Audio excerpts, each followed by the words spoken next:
Prediker 6 vers 12. Want wie weet wat goed is vir die mens in die lewe gedurende die getal dae van sy nietige lewe, wat hy soos 'n skaduwee deurbring.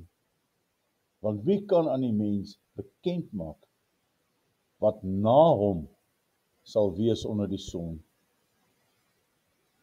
Dit is 'n moeilike vraag tot betrekking tot die tydelike dinge.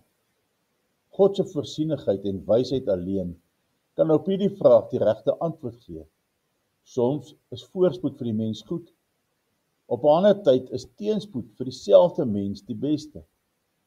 Soms krankheid, soms gesondheid, soms blydskap, soms smart. Hoe dikwels vergeet ons die Here in tye van voorspoed en welvaart, wanneer ons 'n stywe bankrekening het, wanneer alles volop is, dan loop ons gevaar om die gewer van al hierdie dinge te vergeet en die tydelike dinge in plaas van God lief te hê. Om ons uit die geestelike gevaar te red, stuur die Here dan lyding en smart, armoede en verdrukking, droogte en skaarsde, sodat ons andermaal kan leer om op die Here te vertrou.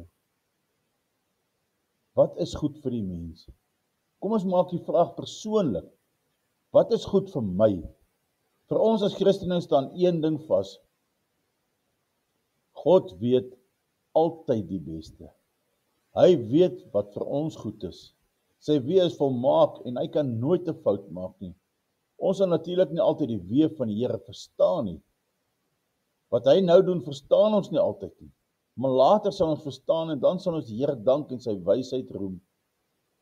En ons begeer dikwels dinge wat vir ons siel skadelik sal wees. Dank God dat hy nie altyd begeertes vervul nie. 'n Wyse vader gee nie altyd aan 'n kind wat hy of sy vra nie. As 'n klein seentjie sy handjies uitsteek na 'n skerp mes, dan sal die vader dit beslis nie vir hom gee nie. Waarom nie? Uit liefde vir die kind, want hy weet dat die seentjie homself met daardie mes sal beseer. Dink daaraan dat nee ook 'n antwoord is. As God sê nee, is dit omdat hy jou bes wil op sy groot hart dra. Liefde moet dikwels sê nee. God is ons Vader en as Vader sal hy met jou as kind handel. Onderwerp jou aan die wil van God soos 'n kind. Wees volkome tevrede met God se handeling met jou. Hy weet altyd die beste. Onse Vader wat in die hemel is, dankie Here, dat U altyd weet wat die beste vir ons is. Dankie dat ons ontvang wat ons nodig het.